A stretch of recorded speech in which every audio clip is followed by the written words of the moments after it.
Welcome to the League of Utah Writers Community Book Club, where we are going to be discussing literature that is changing the world in partnership with the Utah Humanities Grant. Thank you very much, Utah Humanities. And with our lovely panel of amazing, wonderful humans. My name is Rachel Bush. I am the president-elect for the League of Utah Writers, and absolutely loved this book, and it made me cry so many times. And I can't wait for this discussion. I'm so excited. If you all are interested in seeing transcripts, you have to opt into that. At the bottom of your screen, there's a little 3 dots that say more. Click on that and select live transcript, and you'll be able to see them as closed captioning on the bottom of your screen. Hopefully that works on mobile devices. I'm not sure it's working on my computer. So we will be recording this and sharing it with membership, I guess. And I would like to turn the discussion over to Becca Green, who will be the moderator for this panel. And then she can do her own introduction and I will get out of the way. So thank you all for joining us. And I hope you have a wonderful time in this very respectful environment where you can ask questions in the chat, and then I will read those and very politely interrupt the conversation when it's appropriate, and share those with everyone else. So thank you so much for joining us, and I will turn the time over to Becca. Perfect. Thank you so much, Rachel. Also, I'm getting over a cold, so if I pop onto mute for a second, it's just to hack my lungs out real quickly. So I think we'll start with introductions. My name is Becca Green. She, her are my pronouns. I work in marketing now, but I was a journalist at Fox 13 News here in Salt Lake City for 7 years. And I do some advocacy and education work with transgender education advocates of Utah. And I love writing and reading, and I'm really excited to be talking about this book. And we'll have our other panelists introduce themselves. Let's start with Anna. Good evening. I'm Anna. My pronouns are they, them, and I am a school teacher. I teach math, or at least I try to. I don't know how much the students actually learn when we're having deep philosophical conversations, which I enjoy. And I have been a member of the League of Utah Writers for almost 4 years now. I've been in leadership in various positions, and I'm just really excited to get to be a part of this new program. Becca, do you want me to popcorn it, or do you want to lead the way? Let's go to Enan.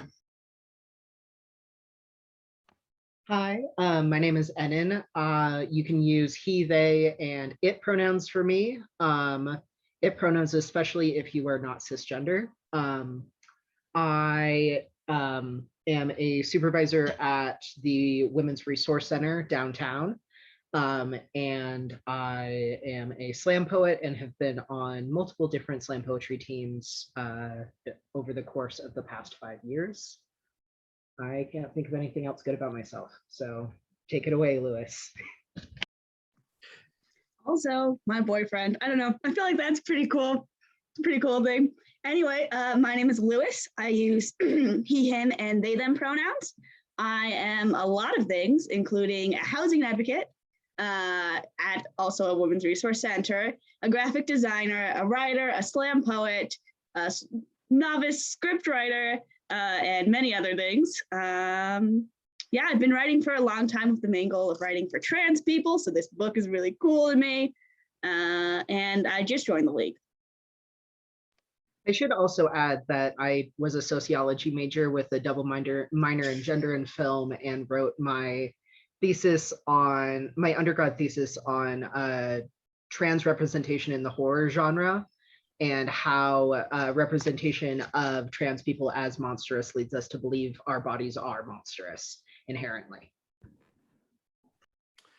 I would love to read more about that sometime. So thank you for that, Enan. And also I apologize for mispronouncing your name the first time. I'm going to get that right for the rest of the panel, hopefully. So the first thing, I have a list of questions here, and we'll take questions from the audience as well. If you want to send them to Rachel, she'll feed them along. The first thing I want to talk about is, I actually discussed this book with some friends in a book club earlier this year.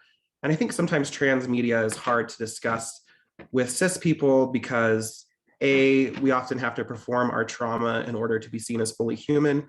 And B, sometimes it feels like you're an ambassador, or like your friends ask you to speak on behalf of all trans people. So I just kind of wanted to acknowledge the difficulty of just having this conversation with a mixed group. Anna, do you have any thoughts on that? Yeah, I think for me, part of what made this hard was that one of the characters reading this book, I had a really hard time reading this book. One of the characters that I resonated with as like a human was Katrina, who is of course the cisgender character in the book. And as someone who personally, like, because I was assigned female at birth, because I'm on the female end of the spectrum, like in terms of gender is being a spectrum of all dimensions. I've always felt like I'm not trans enough. And so connecting with this character that was actively not the trans character or not connected to queerness at the outset was super challenging and made it hard to like read through that. And then that connection to what being cis looks like versus what being trans looks like and how to live those lives authentically was just that was really challenging for me. Thank you. Let's go over to Lewis. What are your thoughts on that? Yeah, I mean, I think one of the favorite things to me about this book is that at no point it felt like it was targeted at a cis audience. And I've read so many trans books written by trans authors where you can tell it's like, this paragraph right here was either intentional by the author for a cis audience or something that was forced by the publishers or editors to be like, it's not, you have to explain what a binder is. You can't just say the word binder and assume that everyone knows what that means. And it always feels like a little bit more awkward, and nothing about this book felt that way. So it was really interesting in the small conversations I've had with cis people, getting to explore a book where it felt like my identity and being trans were just like on the table and a thing and an option rather than something that had to be explained as a possibility. Yeah, I found that very refreshing myself to, exactly as you say, so many of the stories about trans people were adjacent to the story, and it was nice to read one directed, for trans people. What about you, Enan? Enan, I am so sorry. You're good. Kind of a similar thing that Anna and Lewis and you, Becca, all said of, it was nice to not have to see like world building with these trans people, that they are trans and that is an important part of the story and is the entire story, but we don't have to spend the first 3 chapters learning what transness is. We're kind of just plopped into these 3 people's lives and it's like, okay, catch up, figure it out. As opposed to having to almost take kitty gloves around transness and expect that no reader is going to know what they're getting themselves into. I think, I always think of that trope in books where, they throw you into a setting and there's a bunch of like language and terminology that you're unfamiliar with. And that's part of immersing yourself. And for, a lot of stories, that's just a writing technique. But for, trans people, that's something unusual. The next 2 questions are kind of a pair of questions. And we'll start with Enan again, if that's all right, and then go back around the other way. I want to know what parts of this book resonated with your experiences and what parts of this book made your experiences feel left out. So I didn't really expect to see anything that resembled my own experiences in the book. But as somebody who has had a child, it happened in 2020. I was 7 years on testosterone and had a very, very masculine pregnancy that just was thrown on me. To be able to grapple my own issues with fatherhood and motherhood through the book was really, really interesting for me, and see different kinds of trans men within the novel and polyamory as well. Even if it was just on the outsides of the book that you see like real healthy polyamory, it was still nice to see that and just represented in a casual way. I went into the book hoping for more non-binary people, and this was a unfortunately very binary book. And I also recognize that like as a white trans masculine person, like I do not see myself represented because I am not a trans woman and I am not a Korean woman, a Korean cisgender woman or anything. So I recognize that my experiences are not the same as anyone in the books because of that. Thank you. And I know that's one of the questions we have later on in the panel is sort of the way the book talks about, motherhood and parenthood and, where gender and parenthood intersect for different people. So definitely want to circle back to that in a bit. What about you, Lewis? Where did you see and not see yourself in this book? I went in with a similar perspective of knowing that it was not going to be directly my experience, but rather the experience of like my trans sisters.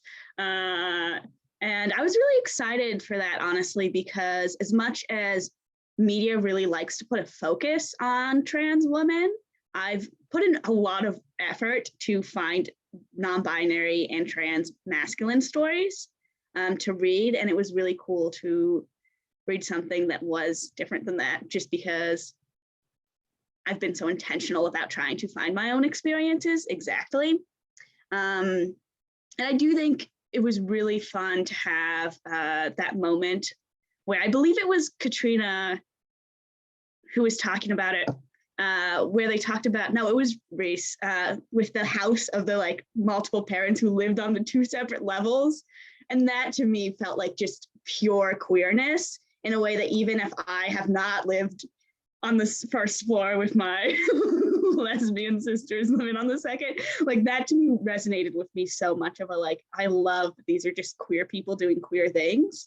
And it's kind of cool in the sense of queerness that because we are forced so often to make our own rules because the rules that society sets for us just don't work at all. It's really fun to get to connect with things, even if I know that they're not my personal experience, on the basis that they also kind of had to force through and break through these kinds of stereotypes and rules that we have. Absolutely loved that bit as well. I personally was raised here in, mostly in Southern Utah, largely amongst Mormons. And so like, I think if I would have read this book as like 15 years ago, some things would have seemed shocking to me. And then, when I read it earlier this year or last year, time is fake now. So many of these relationships are like, oh, I have a friend who, they're doing that exact same thing where they have 3 or 4, parents that are, blended household with a couple children. And I think it is really beautiful the way queer folks respond to obstacles by creating our own rules. Anna, where did you see and not see yourself in this book?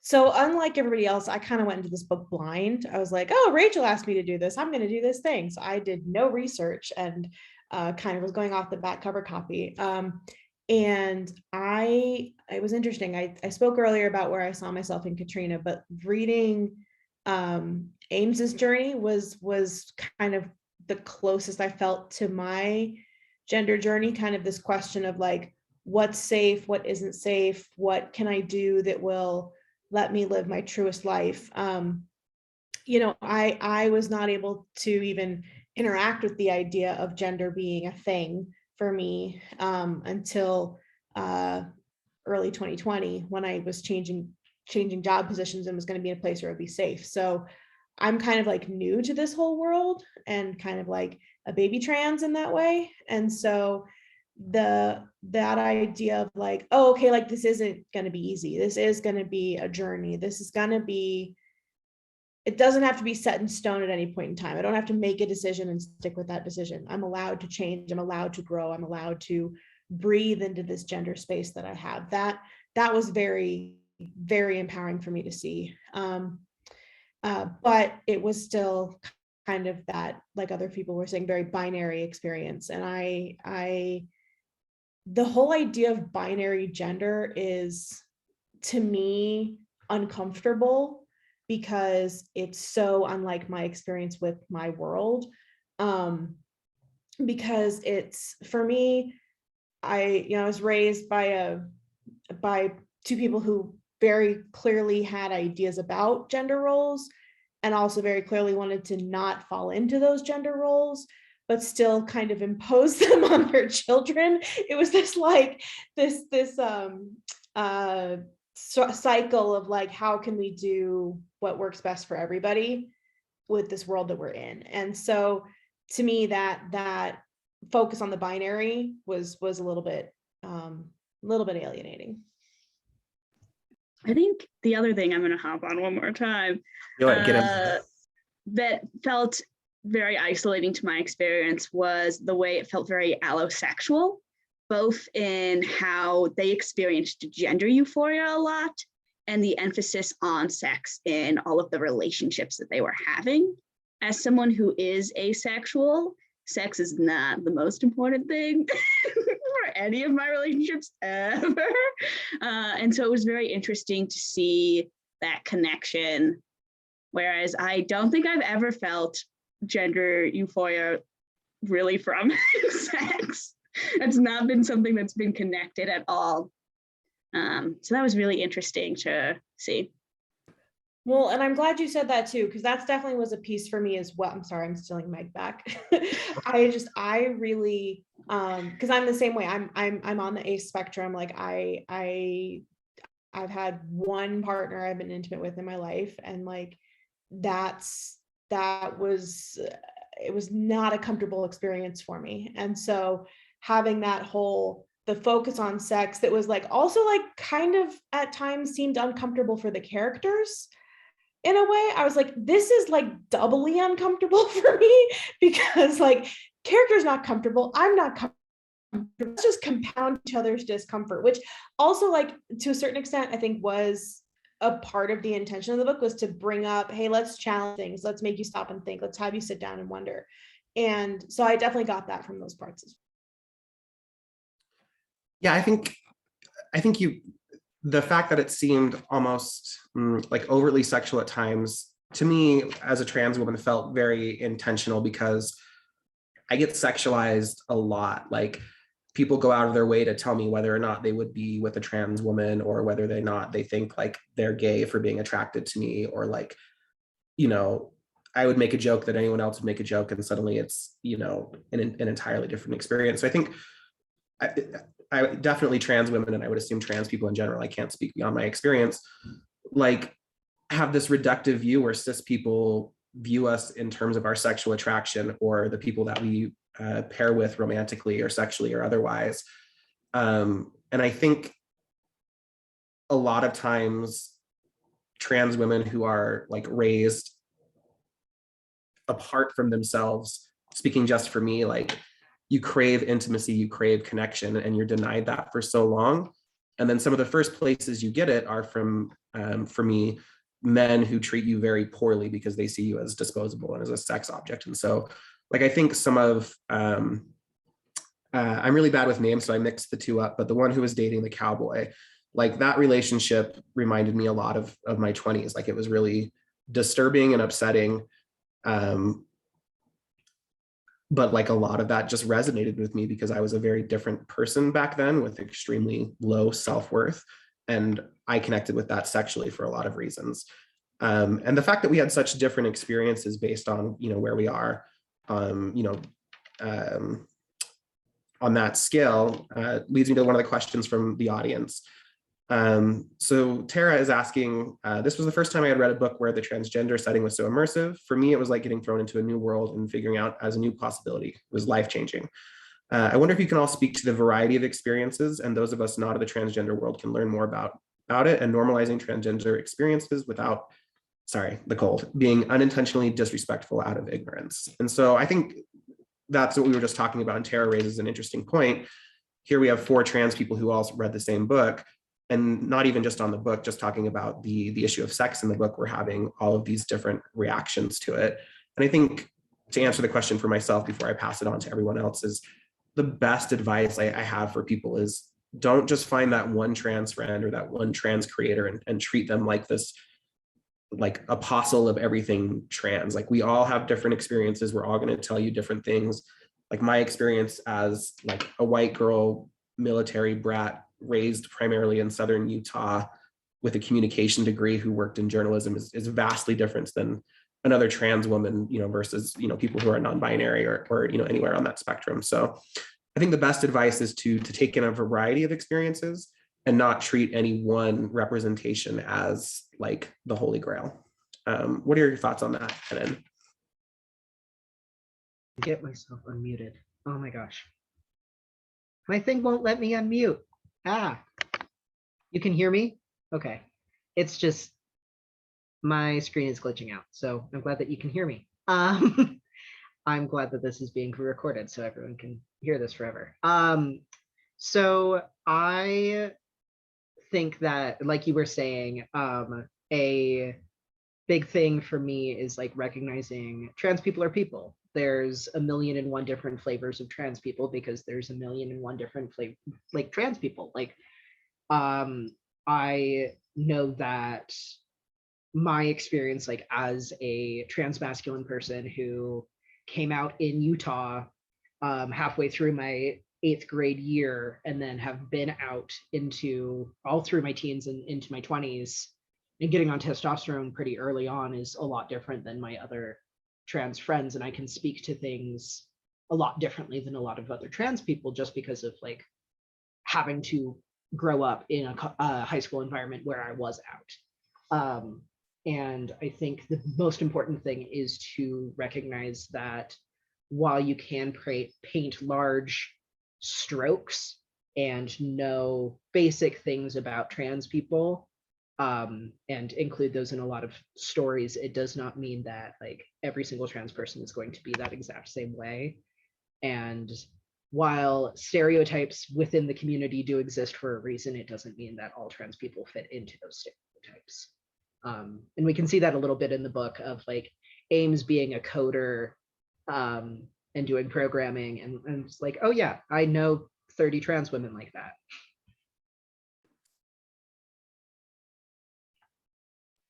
You're muted, Becca. That's like a little meme in some online circles with trans women, that like when you get on HRT, you get your programmer socks, which are like knee-high trans pride socks. I do not own a pair. I don't know how to code.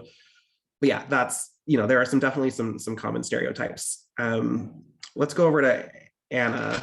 Do you have thoughts on that, or should we move to the next question? No, I've got many thoughts on that. That was mostly came out of the fact that I'm kind of in the opposite situation from Ed, and I didn't come out until I was 31, and even to myself, and realized that was even a possibility for me.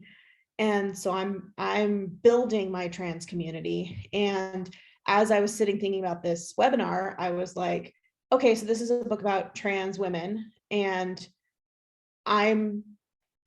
I don't know how that relates to me as someone that was assigned female at birth and is decidedly not a woman.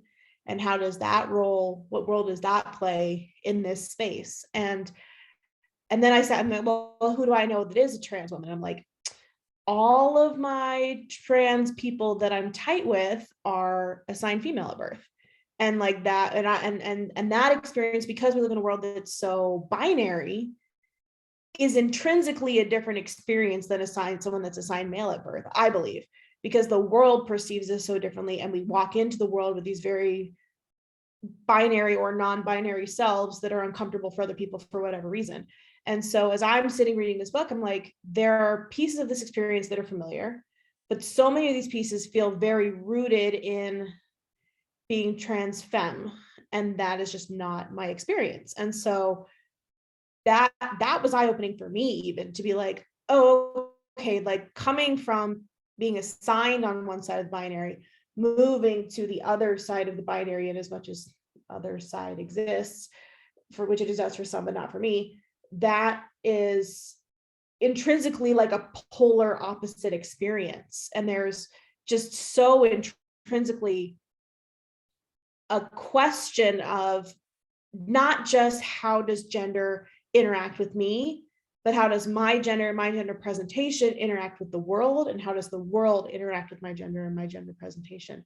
And moving from one side of the binary to the other is just different. It's just different. And so that to me was enlightening in my journey. So Yeah, thank you for sharing that. I'm loving this discussion because I think the more insights you have onto stories like this, the better. Lewis, what did you want to add on this topic? Yeah, I think when talking about this kind of like trans culture, what was really interesting to me was that it was set in New York. And I am originally from the East Coast, though not directly New York. And so I was often always kind of ran to the side of this. Like I knew there was a huge queer community one state over that I almost could like dip my toes into, but was very difficult for me to emerge into, especially because most of the time that I was growing up in New Jersey, I was a teenager and a lot of these spaces were adult spaces. And so it was really interesting for me to almost like take a step back to like thinking of the way that I was experiencing queerness when I was still in high school and the kinds of things that were really impactful, like how much this book talked about like the HIV crisis, which I find is less prominent when you're in like small little places, like tiny cities in Utah where like it wasn't a huge thing because we didn't have so many queer people who were like dying around us to the extent that you would see in such a high populated place like New York. And so that was really interesting. And then to just also think about the way that queerness often runs sideline to the main culture of like, there was this whole fleshed out universe in New York of all of these trans people and all of the connections and things that they did. And just how much I loved getting to see that because I do know so almost all of my friends are queer and all of the things we do feel very inherently queer in the way that we do them, which was really cool.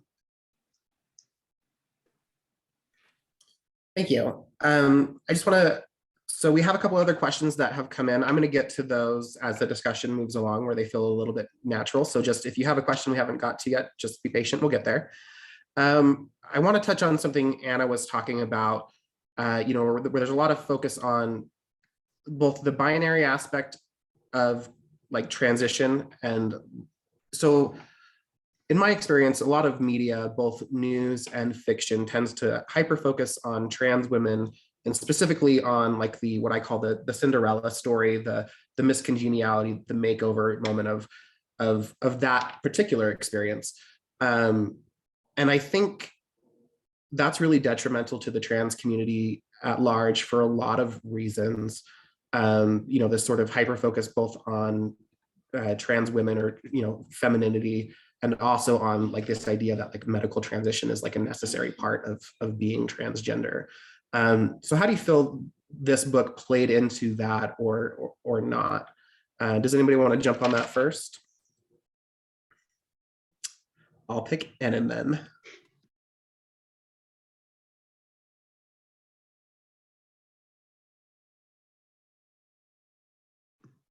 And you're still muted. Okay, my Zoom just isn't showing me the little thing, so I have to like click just in various locations and hope that I'm getting the mute button. So I definitely agree with you about media portraying trans women and like, yeah, kind of the Cinderella trope, as well as you like see like the man in the dress or this very, very hyper feminine trans woman who is always cis assumed and is perfect. And it's interesting to see that almost exists in this book, but in a very, very queer way of we see Ames as a detransition trans woman who, are we allowed to do spoilers for the end of the book? And this is a book club. I know not everybody has finished it, but I think the expectation is that people have. So yeah, let's talk about it. Okay. That in that ending, like the narrator moves from using he, him pronouns for Ames to using she, her again. And we see this very masculine person still being viewed as a woman within themselves because she is still a woman and she always will be. Alongside the very hyper feminine Reese, who is described multiple times throughout the book as like having the perfect figure and looking like a 1950s housewife. And it was interesting to me to sit back and think about the fact that those two tropes of trans womanhood are still there, just in a more hidden way almost. And that when we are trying to flesh out stories of transness as trans people, we can still fall into reading or like using those tropes in our writing, just because they're easy and they make sense and they make for good storytelling. Thank you. Let's go over to Anna. Yeah, I mean, I think for me, what it highlighted was Ames's certainty in that she knew she was a woman, and that was not, I don't know how much we saw it necessarily being challenged by how other people viewed her. Whereas for me, being someone that is non-binary and hangs out on their assigned end of the gender spectrum, like, I mean, full disclosure, I just spent a week with my family who I love to pieces, and routinely used she, her pronouns with me. And not maliciously, not because they don't support me, but just because they're unlearning 30 years. And every time it happened, it was like, it got a little harder to correct them and a little harder to correct them and a little harder to the point where I'm like, I'm just not going to bother for the rest of this trip because I'm out of energy to do this. And so it was really interesting to me to see the way that Ames kind of handled herself in the face of being viewed in a way that was not how she viewed herself. That was the part that I think kind of resonated with me. I don't think I answered the question, but that's what I've got. Hey, we love tangents, and my questions are just like weird little signposts that you can ignore before you go frolicking through the woods of your like discernment. I just want to say I'm sorry that happened with your family, and I just want to say, even if someone doesn't have to have malice to hurt you, and you deserve better than that, and even if they need time to grow, like, you still deserve better, and that's still hurtful. And I think one of the hardest things about being trans is that you often have to stand up and defend yourself because no one else wants to or knows how to, or they don't feel like they're able to. And it gets so exhausting. And I remember one time at an old job in a meeting, like saying something, a coworker saying something transphobic, and just looking around and being like, all of these people, these 30 people who call themselves an ally and text me and like come up to me and tell me how valid I am and how beautiful I am and how they see me as a woman, not one person is going to say anything. And I ended up not saying anything in that meeting. Like, and it's choosing to reserve your energy for another moment doesn't make you any less trans or any less valid. And I'm just so sorry that you had to go through with that. I love you. Thank you. I appreciate that. Yeah, of course. Lewis, what thoughts do you have about circling back, since the discussion went everywhere, just kind of the way that the hyper focus on trans women leaves other parts of the trans community out, and how this book played into it or not? Yeah, I think one thing that's really interesting with my position in like how far I've transitioned is that like I feel really comfortable with my body, but I am not passing. I do not pass as a man 90% of the time. And I've been thinking about that a lot because I'm currently getting misgendered a lot in my workplace. And considering going on T exclusively for the help of passing. And it's really interesting always to think, to me, one of the big differences between being a trans woman and being a trans man is that when I fail to pass, I'm not in danger in a very direct way most of the time. If I fail to pass, I look like a tomboy. And most of the time, that's a very accepted thing in our society. And it's always very difficult to then have to worry about, like, if I'm out myself, I am then putting myself in danger. By correcting, that is when the harm begins. Because right now, these people find nothing wrong with me. They see me in a way that's purely acceptable on a society level. And it's the correction that is the thing that puts me in harm's way most of the time. Whereas with trans women, when you fail to pass, you're outed as trans most of the time. And so I think that was really interesting to think about. in relation to that hyper focus, because my invisibility does give me a little bit of safety, physical safety, as much as it can be mentally very frustrating and difficult. And I do think that this book does in some ways add to that, but I also am a big believer in the fact that, like, as trans people, we have the space to tell our own stories. And I think that, like, no trans person can write a truly problematic thing specifically about being trans. They can be problematic about numerous other things, for sure. And so I never feel like a trans person is the one stealing a spotlight or a focus from me. I think it's the way the audience interacts with that material that I put at fault.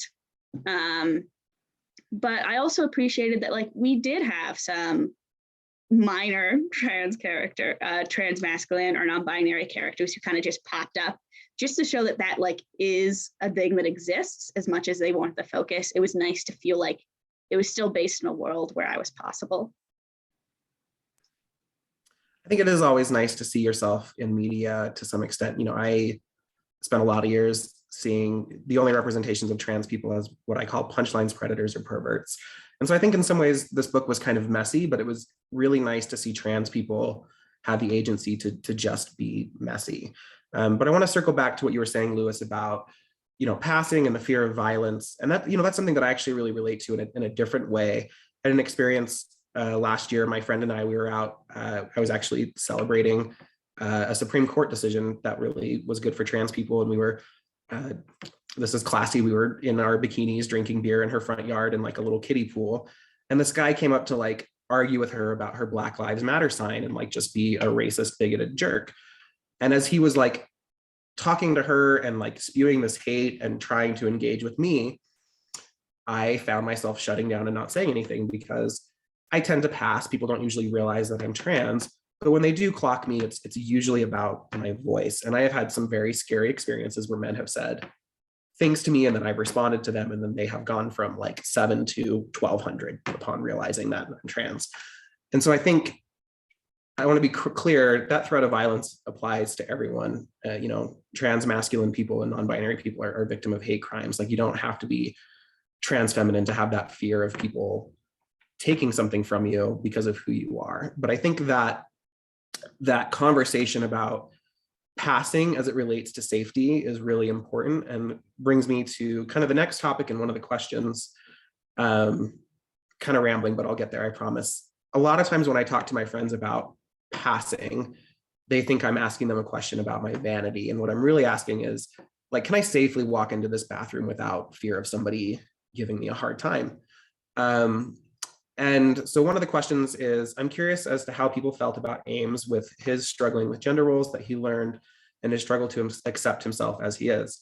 I found myself really resonating with that in my reading, because growing up in the LDS church, I had gender expectations I chafed against as I grew up and found myself.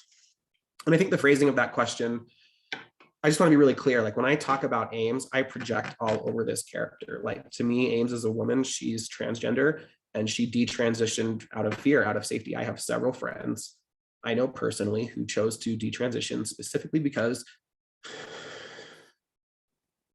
they were victims of violence. And like, when I was first coming out, I had a lot of people in my life who I used to think of as loved ones, like send me all these like well-publicized detransition, you know, stories, you know, that famous news producer in New York, you know, this study here, this person here. People weaponize these detransition narratives as almost like I gotcha. And so there's a couple things I want to talk about with Ames and detransition, but I think the first thing is, do you see who Ames is up to Ames and not us? So I'm not asking like, oh, do you think Ames is really a woman or not? But like, I think this idea of like gender not just being about who you are, but about being how safe you are is something that's at play here. And so like, I guess I'm answering the question for me, and then I'll pass it over to y'all. Like, I don't really see Ames as having accepted himself. Like, I see Ames as choosing to hide herself, to run from fear, to have PTSD, and to avoid being herself as a measure of feeling safety. But like, that's definitely me projecting. And so I guess, how do you all feel about that idea of, do you see Ames as having come to term with himself or have hidden from herself, or I guess where do you fall on that? And let me ask that to one person specifically instead of just hurling it into the void. Anna, go. I'll tap in because I think it gets to the part of your question that the last question that I didn't answer, which is about medical transition. And I think that medical transition is not something that I am considering right now, not something I think I will consider anytime in the near future. It's something that's, you know, where I'm at in my life. And so I really am trying to get to a place where I'm like, this is who I am, regardless of how the world sees me. And that part of Ames really resonated with me because frankly, the idea of surgery terrifies me. And so I don't want to do that right now in my life. And I can see how that fear could be seen as me running or hiding or avoiding or all those things. And that's totally a valid interpretation. For me, it's like, I've spent years of my life trying to figure out who I am and be that person to the best of my ability. And doing that to me involves trusting myself and now I'm getting emotional. And letting that be kind of my North Pole, in the sense that, like, I am non-binary. I use other words to describe myself depending on the day because I'm gender fluid, yay. And that is all okay. It's not invalid because someone uses the wrong pronouns or because I am perceived in a certain way. Like, am I going to wear a dress to a party? Probably not. I'm going to wear this cute vest that I bought that makes me look awesome. And like, that's how I like take care of myself in that way. And so for me, that idea of like, I have to be safe enough to live and live my best life resonated with me in a positive way.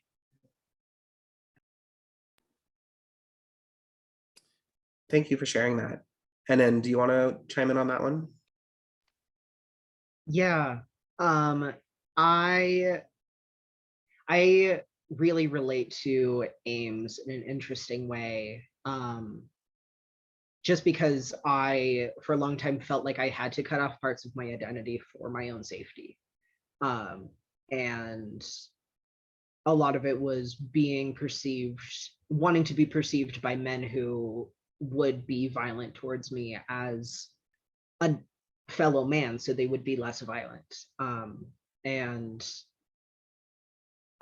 Like, opposite of your experiences, I have noticed that as I present more femininely as a non-binary person, I'm more likely to be like the victim of attack. I have been the victim of some really, really scary experiences when I have been read as more feminine, and it's because people are afraid of seeing masculinity and femininity together.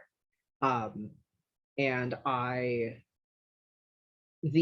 when we realized why Ames decided to detransition, that really spoke to me as a trans masculine person, because I've written a lot about how I think that people only view me as a man when I am a threat and when I am violent and scary, and to see that from the other side of desperately not wanting to be read as a man, but knowing that violence is the answer sometimes in some situations, it was really interesting and really eye-opening for me to sit down and think about.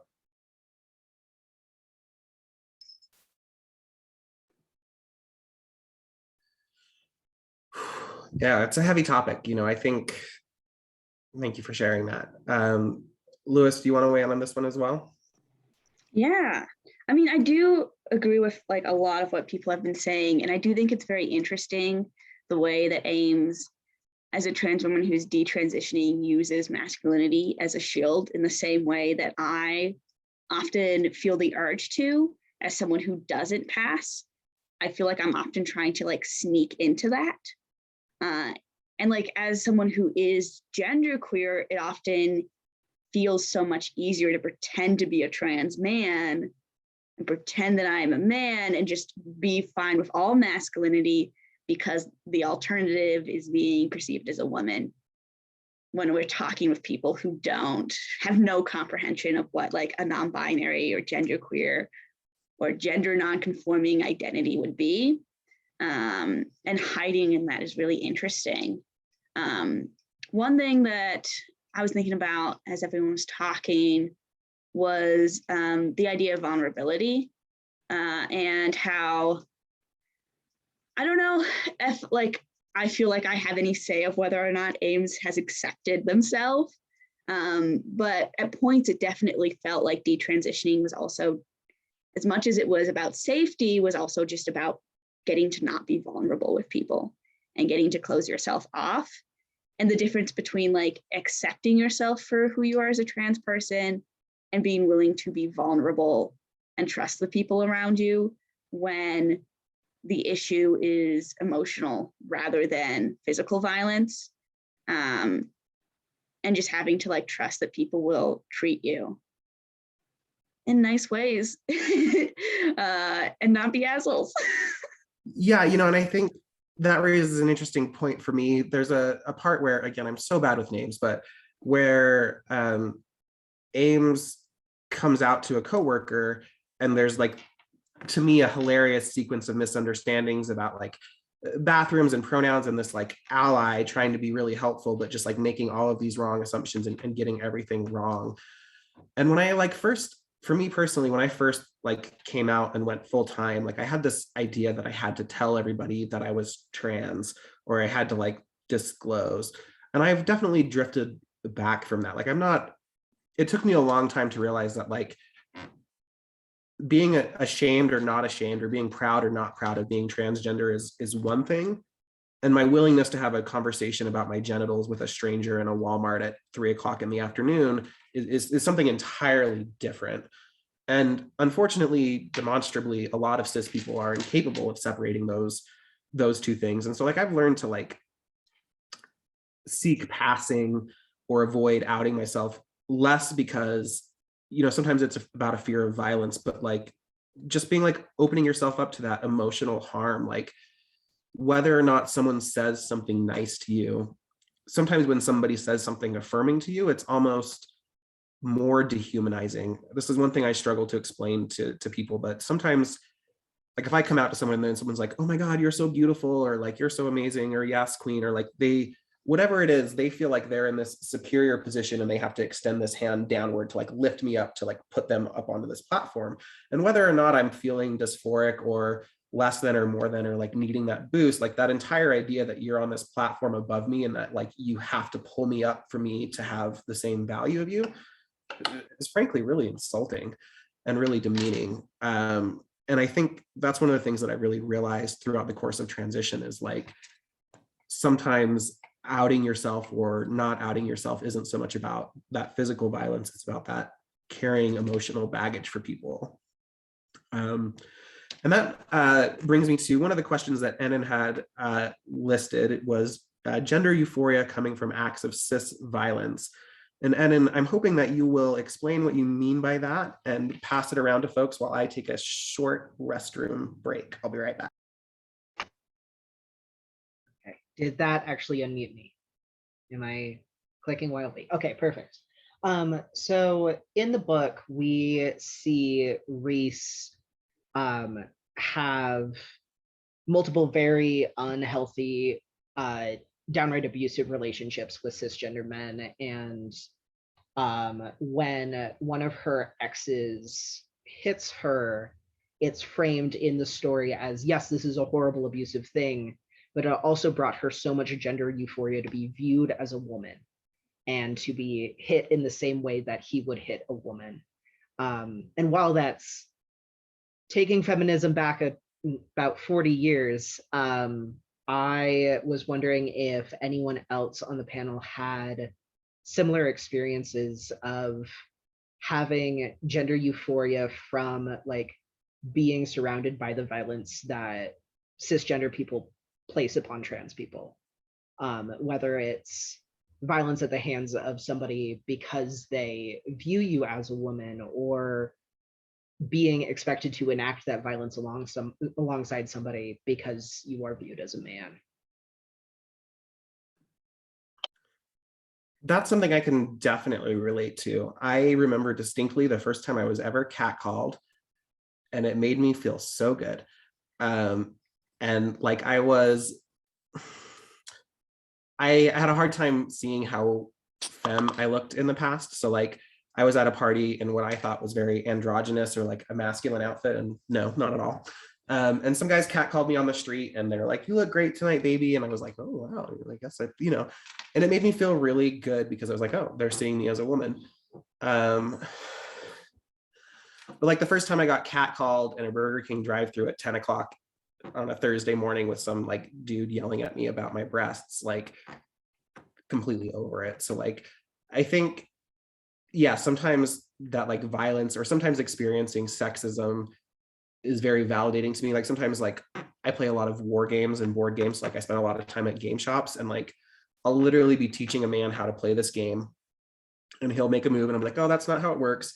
And he'll like be like, "Oh, I'm pretty sure." And I'm like, "I'm confident it's not, but we can look it up." And he'll turn to some other man and he'll ask that man, and that man will say, "Oh, she's correct." And then instead of thanking me, he'll thank the second man without even acknowledging that I was ever right. And like, it's annoying, it's stupid, but every once in a while I'm like, well, at least they're seeing me as a woman. So like, I think that's definitely one of the silver linings I snatch from those experiences sometimes. Yeah, I mean, I think for me, it's in the sense of like looking the part. It reminds me of reading at one point that like things that are progressive for like cis white women are not the same as things that are progressive for like cis Black women or cis Latina women. And like that, like the idea of a Black woman getting a happy ending with her man, like is empowering. It's like that is something that can be fulfilling in this same way. And I think this idea that we're all in different places, coming from different experiences, and having things that allow us to feel the part, whatever that means, I think is super. I can definitely relate to that as well.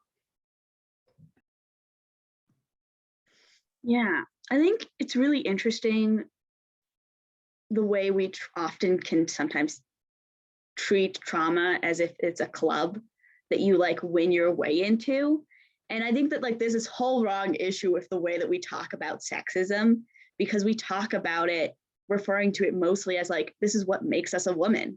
So of course, when we're introducing trans women and trans femmes into those experiences, they're gonna treat that as some kind of like a fucked up frat. What are they called? Those like a pledge or a hazing. Yes, thank you. I was like, there's a word. Yeah, so it feels like a pledge when you do that. And I think when we like talk about this concept of violence, I often, as a genderqueer person, this is where I most feel it.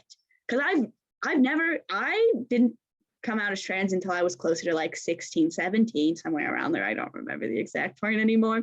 But in those whole like 16, 17 years, I never got catcalled once.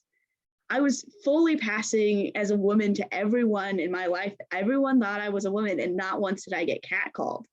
And so there was this weird way that in which I failed at pretending to be a woman. And then at the same time, so much of my childhood was like jumping into the wrestling fights with my siblings, and then using the tool of my femininity when they hit a little too hard or they were starting to win, turn on the tears. And then mom gets involved and there was no winner and they're in trouble. And so I've always kind of flip-flopped between this, like the edges of these acts of violence, and never been able to fully commit to like being a misogynistic man around other guys I'm trying to pass with. And I've never actually felt like the men saw me fully as a woman who was desirable enough to have the acts of violence happen to me rather than the people around me. Which is kind of a weird space to be in when we talk about this violence so often. Ouch, Lewis. Ouch. You're speaking my life right there. Speaking my life. Yeah, and I think, oh, go ahead. Sorry. I was just gonna say that like the specific wording that Lewis used of like the feeling like you have to like perform acts of misogyny with men is something that I still find myself falling into just because of some of my past relationships and where those relationships had left me having friend groups was with a lot of like Marines and dude bros and like gun shooting, beer smoking, beer drinking, cigar smoking guys where I had to prove my masculinity to them to feel like I could exist in the same space as them and be considered one of their boyfriends. And I still find myself falling into those traps, and I will like catch myself doing it where I'm overperforming a gender that I am not even a part of to like get this little crumb of cis acceptance from this man that I do not care about. But if he sees me as one of him, then like my day is made, which is like, it's so weird to be in that space. Yeah, I definitely relate to that. Like if I get misgendered a few times in a week, I definitely start wearing eyeliner and a push-up bra. Like I perform my gender sometimes to feel more accepted. Or if I'm going down to Utah County and I'm going to have to use a public bathroom down there, I definitely put on makeup, and that's not how I feel like in more progressive areas. So like I think it's a weird tension to be in, where like sometimes performing your gender feels validating, sometimes performing your gender feels like even more of a performance just for safety. Or you mentioned having to like participate in misogyny to like, I I relate to that so much, like as a teenager growing up, and like if you don't participate in some of the jokes, then suddenly the jokes get turned on you and bad things happen. Like so like I think one of the hardest things about being trans is how much violence you have to swallow in a way. Like I don't want to compare experiences or say that anything else is harder or easier, but like if I break my wrist and I show up to school in a cast, like everybody signs my cast and they ask me what happens, and there's like this whole performance of like sympathy and like, oh, that's so sad, like what happened to you. But like when I try to explain to someone like what it was like being closeted and like being told, like trying to express my gender and being told that I wasn't, like no one ever, like there was a few big watershed moments, but it's not like someone sat me down and was like, all right, Becca, here's the list of 373 things you're not allowed to do. It was anytime I did anything feminine, I would get made fun of or shut down and dismissed. But it would happen in such a natural way that like when I tell people about it, like it was like Wednesday, like you know what I mean? Like all of these moments of me being like stepped on and told that I don't matter did not even register to the people who were doing it to me. It's like when I talk to my parents or my family about the violence that their unwillingness to see me as a person like visited on me, they literally don't remember, because like they just did what anyone else would do. That's not for boys, or you're not allowed to do that, or don't be a faggot, like like other slurs and things. And like I come from an abusive household, and so the very first lesson I ever learned was that when someone hurts you emotionally, they're about to hurt you physically. And so like throughout my entire childhood, whenever someone would hurt me emotionally for being feminine, I would immediately stop doing that thing forever because I didn't want to get hit with a leather belt. And that's horrifying, but I couldn't even talk about it. Like I didn't show up to school with a cast, like it was just invisible. So anyway, I went on a long personal rant there. Sorry about that. But is that something that you all experience, that sort of not just violence, but violence you have to react to without reacting, invisible violence? Yes. I think like the first moment that popped into my head was someone when I was a kid who I've now later found out is also trans. But when I was like 12 or so, they told me very specifically after I proudly said that I was a tomboy, that I would grow out of that phase. And I think about that a lot as the idea of like being genderqueer, because tomboy did feel like a label. It felt like the first label that I could hold on to. that I actually felt proud of and connected to in a way that I couldn't with things like girl or womanhood. And that was like fully mine. And to have so many people in my life be like, well, wait until like puberty actually hits you. And then you'll have to get out of this phase. And just like the constant pressure from that time on to grow up and stop being so tomboyish and start shaving my legs now that there was enough hair to be noticeable, was just like a constant pressure that, as much as it never felt like someone was physically going to hit me for those things, was terrifying as a kid. Because I do think that like it's very difficult to learn that distinction. And also like there was a point in my life where like parents decided that I grew out of the idea of like spanking me, but they never like inform you of that. And so you never know when it's like this thing that was a common punishment is now off the table, which is kind of interesting. But yeah, so just like that constant tiny comments and pressure of like, you have to grow out of this. You got to eventually become a woman. I don't know if it was like this for you, but one thing that is so clear to me in hindsight that like wasn't clear as a kid, because when you're a kid, you lack context clues, but like, so for example, when I was like 10 or 11, I wore my dad's Operation. He was a doctor, so he had like an Operation game tie, like the old game with like the little metal prongs. And, you know, the day after I wore it to church, my mom came up to me and she's like, hey, Becca, you can't wear that tie to church because it looks like there's a naked man on it. Ha ha ha. Like, just take it off the shelf. Don't wear it to church. And it was like, oh, this was a mistake, but it was just like a funny random thing. And then when she found me and two neighborhood boys like playing dress up in dresses, like in the bathroom, like I didn't know what a child molester was when I was 8 years old. But now when I look back at the way my mother spoke to me, it was like she was like afraid I was going to become like a child molester. Like she was like on the verge of tears. She was all red-faced and freaked out. And it wasn't just, oh, this tie is inappropriate, you can't wear that to church. It was like, you've done something so bad that I can't even tell you how bad it is. And when you run into that several times as a child, like you just think everything is going to result that reaction. Is that familiar to anyone else or just me? It's familiar to me in a way that it might be just me trying to like fill gaps in my brain of my own experience. Because so when both of you were talking, my brain was just kind of like thinking back on my childhood and how the abusive household I grew up in, my father very much pushed me to be a tomboy, because then he could project what he wanted to have been onto me easier, because his whole thing was emotional abuse to make me perfect, to make up for the faults in his own life.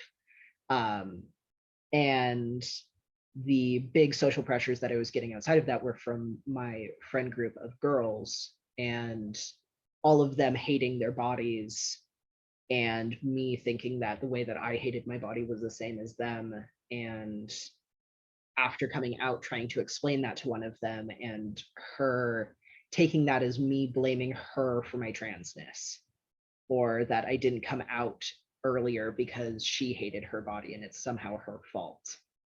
And that me trying to talk to her about like, yeah, when you were saying these things about your body, I was thinking the same things. And it's wild to me that like I came out as trans and it was that I just was having a completely different experience, but you were putting words to it in ways that I didn't know that I could put different words to it. And that seeming like I was calling her trans or like performing an act of violence, but like by like adding more social context to it than what she wanted to have in that situation. And that it soured the entire, like our entire friendship for her, where she then perceived me as like this imposter who was faking a lot of things just to be her friend, when I was just a kid looking for somebody who understood me. Well, and looking for the words too, like that was the thing for me, was like I also hated my body when I was going through puberty. Like, who doesn't, if we're being totally honest? But like I didn't have the language to be like, oh, I hate my body because I'm not a woman. Like that was not a concept that I even had in my mind or language that I had until I was in my late 20s. And so for me, like it was less that it was like you have like it was less acts of violence, it was less like the emotional side of things. It was more just like something's wrong and I don't know what it is. And that to me is because I feel like there's enough information around like moving to, well, at least when I was younger, there was enough information about moving to the other end of the binary that like that was a concept that I could have had. And I very clearly was like, I am not a man. I don't want to be a man. That's not a part of my life. That's not an experience I want to have. I'm not a man. But I didn't have, but so then my only option was like, so that must mean I'm a woman.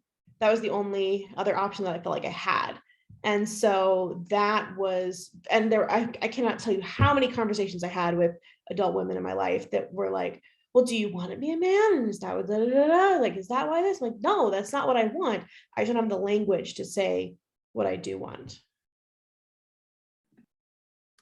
Yeah, I think having the vocabulary to talk about what's going on with you is life-changing. I talk about some of my experiences in childhood with such clarity, but like I didn't even hear the word transgender until I was literally 17 or 18 years old. Like before that, like my only frame of reference was like guests on Jerry Springer or like the ugly stepsister in the Shrek movie, like stuff like that. We have a question from an audience member. Ames as a child had a mom figure that made a huge impression on her feeling accepted. Is this an authentic portrayal of real life experience when there is quiet acceptance of you as a human, or is it a rather hopeful trope for the sake of the book? So I'm going to answer that first before I pass it on to y'all. And I think there's two things I want to say. Number one, having someone support you early on can be just like absolutely life-changing. Early on in my journey, I was so desperate for any crumb of human affection that the like first people who like just treated me as a woman like changed my life. That character actually, that was probably the part of the book that made me cry the most. My older sister was an ice skater and I wasn't allowed to take skating lessons, and I desperately wanted to, you know, wear those outfits and be on the rink, and I just didn't get to do that. And advocates helped me stand up for myself much later in my life, that sometimes I wonder if I would have had somebody in my life like that at a younger age, how different would my life have been? You know, one thing, my older brother, he's gay. And we were talking one time about how one of my mom's like extremely religious Mormon cousins, like when I came out, he invited me and my partner over to dinner because he just wanted his kids to like meet someone who was transgender. And my brother just said to me, we were just talking about it and he got really quiet. He said, if our parents would have invited a gay person over to our home for dinner and just treated them like a normal human being for 3 hours, it would have changed literally every single thing about my entire life. And I think for kids today, it's a lot different, but for, you know, some of us who grew up, it's not so much about time, it's about place, but like if I would have met someone who was trans as a kid, or someone who would have just like told me you can exist as you, it literally would have changed every single thing about my life. I mean, I got into self-harm. I was a heroin addict. Like I have seen and done things that would just like terrify you. I don't like talking about them, but some really bad, awful things happened to me. And I just know that none of them would have happened to me if I would have been allowed to have been myself at a younger age. And like, it's why I get so angry. We had this news story last year about, there was a story about a trans boy that got challenged at a local school district and was removed from a classroom because some parents didn't want to have to explain to their little kid what a trans person was. And it's like, if any parent at any point in my entire childhood would have just told me that trans people exist and that's something that you can be, I never would have done heroin. I never would have tried to kill myself. Like none of this would have ever happened to me. So yeah, I think an accepting figure can make a huge difference, especially when you're younger. Anyone else have thoughts on that? Again, I went on another long rant there. So many thoughts. I think like the one thing is, honestly, when I was a kid, I remember the parents who would not throw a fit about me requesting to get the boys' toy from McDonald's, which is literally one of the examples in the book. And so like that was so meaningful. But Like one of the earliest moments of true trans joy for me came from my younger brother, because I got my binder in the mail and I decided I was going to try on every single shirt in my wardrobe. And everyone else in my life who had known about the fact that I was getting a binder had approached that topic with such concern of like, are you going to be hurting yourself? How dangerous is this? Do I need to be keeping track of how often you have it on? Do I need to be like stressed about the fact that you're going to kill your ribs? And my brother, on the other hand, he came upstairs while I was doing this and he gave me a compliment every single time I came out with a new shirt. And he gave me one of his very nerdy Zelda jackets that was a little bit too small for him, so it fit me perfectly. And it truly was a piece of clothing that every time I put it on, and I still have it and I still wear it, gives me so much gender euphoria, because it felt like the first time that a man was accepting me into a masculine role. And the fact that he was willing to like have joy with me over something that meant the world to me is truly like the thing that gave me the strength to transition and like actually come out to people, past just being like, well, maybe I'm trans, I'm gonna just, get a binder and know for sure, because I'm gonna be like putting in action to these thoughts and feelings that I'm having, to having someone be that excited for me every single step of the way. It was like mind-blowing. And he is still the best person in my family for the fact that he just approached me being trans as something that was exciting and worth exploring.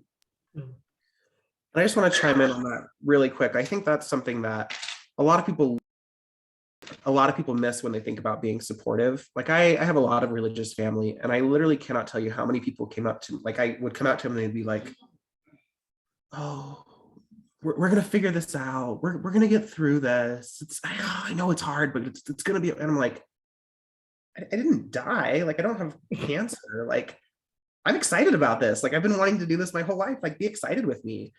And a lot of people they talked to me like I had just told them I had a terminal diagnosis. And I get it. Like, trans people face a lot of obstacles and a lot of barriers. But like the ones that I remember most are the people who are excited for me. I ended up, like, one of the people I came out to first was my cousin. I was still deeply in the closet, and we were talking about Dallas Buyers Club, and like I was talking about how annoyed I was with Jared Leto for taking that part, and I ended up coming out to her because, like, to kind of like be like, oh, I'm not just like mad about this for no reason. This is like how I feel. And a week later, she's like, I got a package from her. It was like some dry shampoo and a handwritten note with some like tips for styling my hair and like an Urban Decay naked palette. Like, that thing is like 5 years old and doesn't even work, but I still have it. Like, I will never ever throw it away. Like, it was the first time anyone had ever given me a gift that made me feel seen in my entire life. And like, that's such a weird feeling to realize that like a $15 can of dry shampoo and a $30 eyeshadow palette gave me so much joy. And that was available to me for 30 years, and just no one ever did it until she did it. And so, yeah, I think having an accepting figure can be a big difference. And then it looked like you were going to say something before I dove in there yet again. You just muted yourself. You were unmuted before. Now you're good. I love Zoom. I love technology. Yeah, I think that like it took a while for my mom to come around, but when she did, having her as an accepting figure in my life has saved my life. And she has, like I said, I came out the first week of my sophomore year of high school.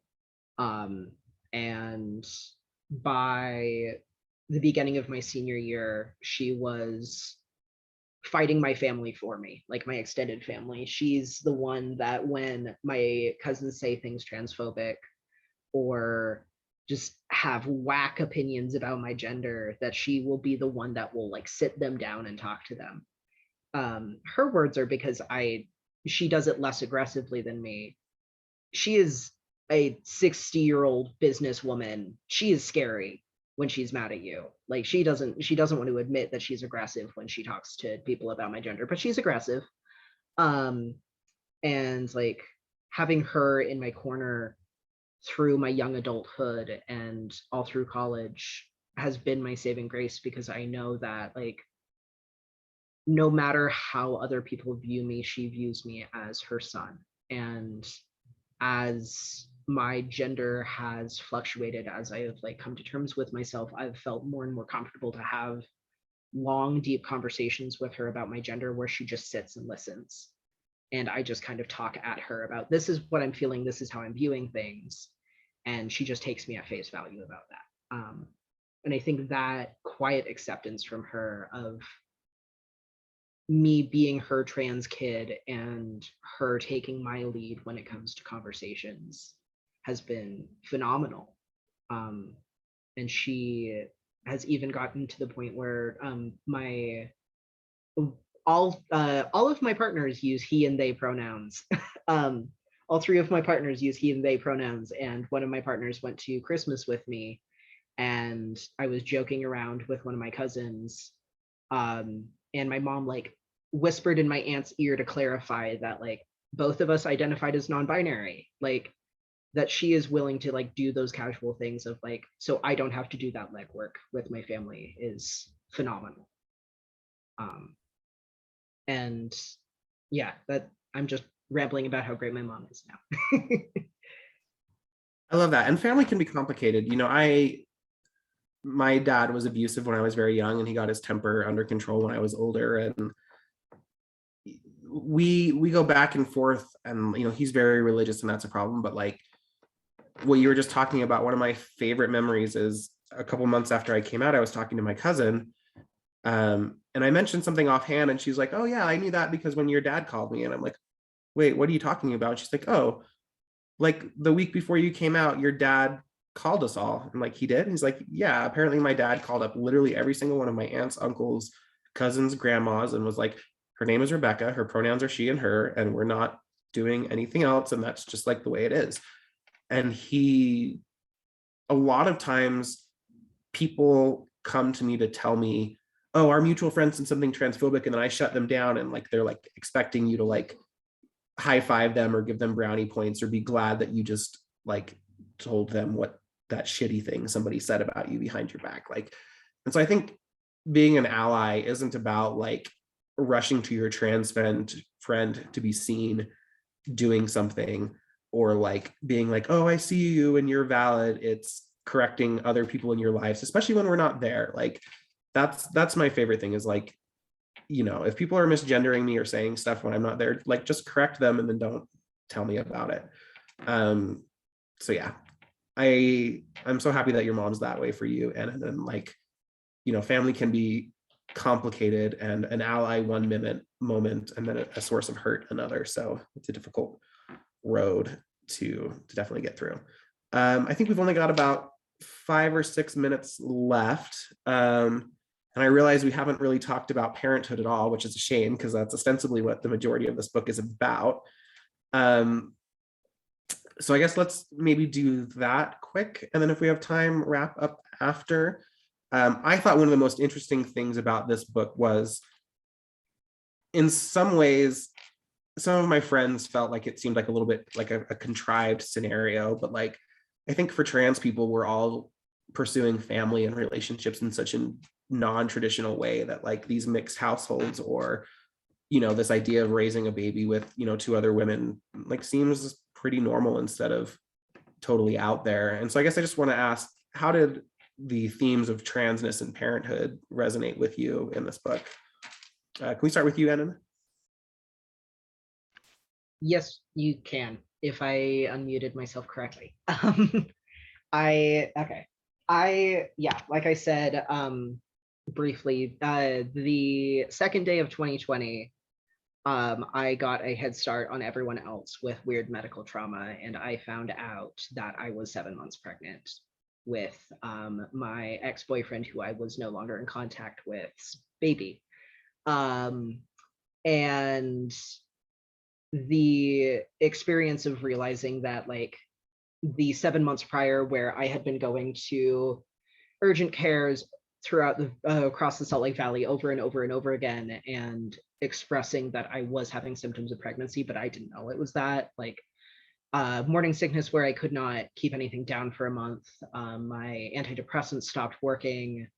My hips were popping out of place and I was gaining weight when I wasn't eating because I couldn't keep anything down, and no one thought to do a pregnancy test until 7 months in, when I could not do anything about it. And I had made it very clear to everyone in my life that if I could not get an abortion and I had gotten pregnant, I would kill myself. And that was no longer an option either, because I just had to do something about it, and I had to do something about the baby that was inside of me. So reading this book I related a lot to Ames, I think, because of that same idea of parenthood, and knowing that I could never be viewed as a father to the child that I gave up for adoption. But I desperately wanted to know what parenthood could look like for myself. And that the hormones are a hell of a thing, because I went from not having any paternal instincts whatsoever to, as soon as that baby popped out of me, I love babies. I like crave having a kid myself now. And seeing myself in Reese in that same like strong desire for parenthood, but knowing that the traditional ways of having it are not something that's accessible to me without having to force myself through trauma once again. It was something I wrote about in my undergrad thesis, was actually like about how when you are a trans person and you are pregnant, like you cannot help, I could not help but view my body as monstrous, because that's what I was fed about pregnancies that you didn't want. And I'm a horror nerd, so I was seeing myself in Rosemary's Baby and Silence of the Lambs and all of these like horrible, scary movies, just because how else are you supposed to view your body? Yeah, that's my words view about that.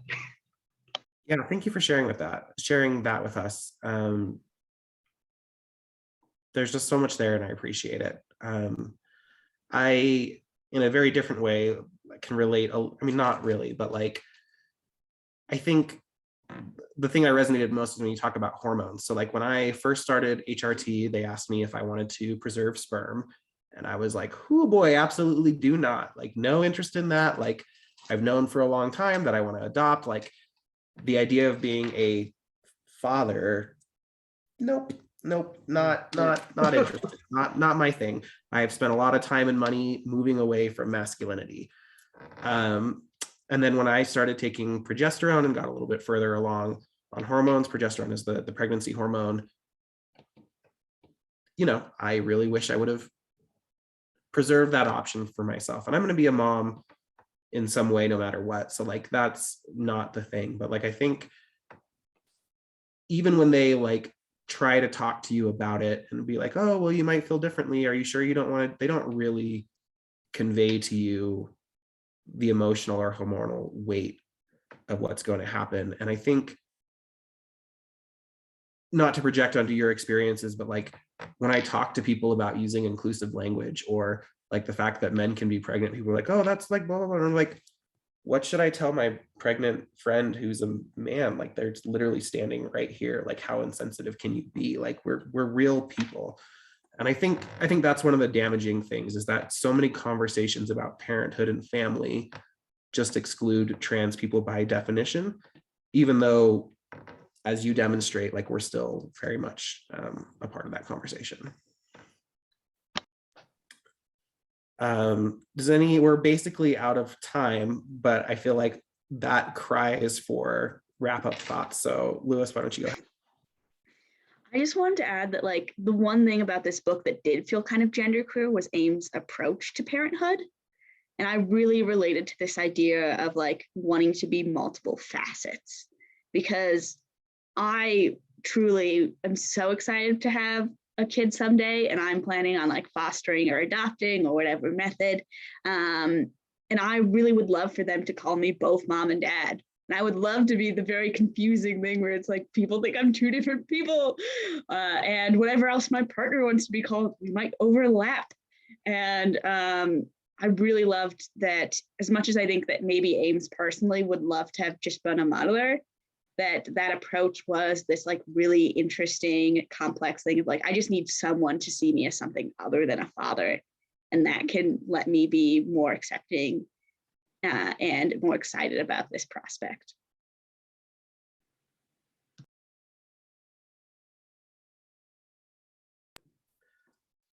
Thank you. Like I said, we're about out of time, but I'm sure everyone will indulge me if we go just a few minutes longer. The last question I want to end on is, what do you wish cis people would understand about your experience as they read this book?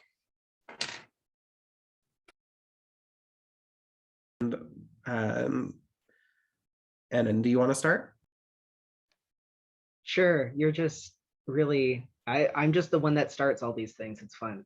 I think that for me, I want people to see this book as just another facet of transness and another facet of very, very true trans experiences. And that it's one facet of a million different ways to view transness, and that these complex conversations that are happening within the book are ones that are not to put like experiences in other trans people's lives, but ones that we are all thinking of on a day-to-day basis. Of all of this messiness is intrinsic to our own inner thought process and is part of being trans, and recognizing that this deep of a look into the trans world is you're lucky to be able to see it and understand it and to appreciate that about this novel.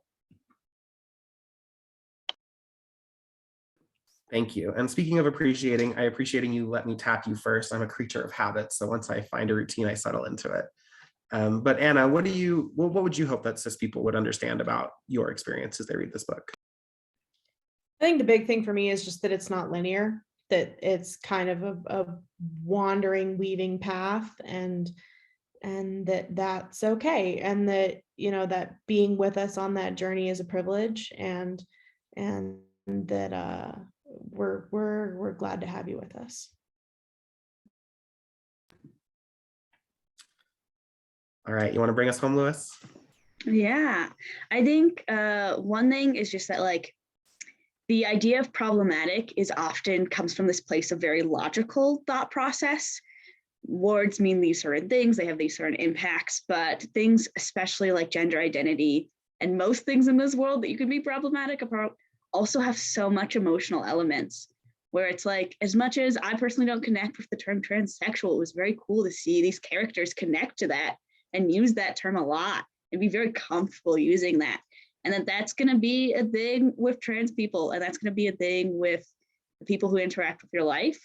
And then also learning how to interact with things that are different from you without making that experience one that's educational, because that is putting the focus on you, and just how cool it is to, rather than be educated about something as if it's foreign and exotic, just get to be immersed in the world and have those experiences. Yeah, I think that's a really good point. Is so often people approach trans issues as like, oh my goodness, I have to educate myself. Like I remember I was talking to a friend who works in a medical setting, and he was asking me like, oh, what should I do? You know, I have a patient who's trans, and he had all these like questions, and most of the questions were really unnecessary. And I like what we ended up landing on was like if you have a specific question about a specific body part, like ask someone that specific question, but you don't have to like treat us like this totally foreign abstract thing that no one's ever heard of. You know, people so often are like, oh, how do I get pronouns right? How do I get pronouns right? And I'm like, well, if your partner was taking you to meet their parents, like what you would probably do in the car is be like, oh, his dad's name is John, his mom's name is Judy. John is a carpenter, Judy does fishing, John the carpenter, like Judy the fisher. Like you would sit there and you would practice in your head a couple of times, but people don't practice for trans people. And so like, instead of looking at all the ways we're different, look at the ways we're similar and the ways you can apply the empathy and courtesy and respect that you already have for so many people to your trans loved ones and neighbors. So yeah, thank you everyone for coming and for having this conversation. I think, again, the most important thing to remember is that just because this book is getting a lot of headlines for being, you know, like the first, you know, trans person narrative by a trans person from a major publisher, or like whatever historical wrapping paper we're wrapping it up in, the best thing that can happen is more trans stories by trans people so that we can judge them exactly as stories, as immersive experiences, instead of treating, you know, one book like this educational content, kind of like Lewis was alluding to there. So thank you all for coming. And unless well, even if you have more questions, you've missed your window. That's time. We're going to call it there. So thanks for coming. Thank you so much to everyone who came, and thank you to this fantastic panel. I loved it and cried more than once. So thank you for moving me to tears. I'm not the only one either. So thank you for being so open and honest and willing to share your experiences and relate to this book. And I'm so thrilled. I'm so glad we were able to record this so we can share it with everyone who missed it, because it's amazing. So thank you. Thank you all. I am very grateful. I'm going to stop the recording now. Thank you.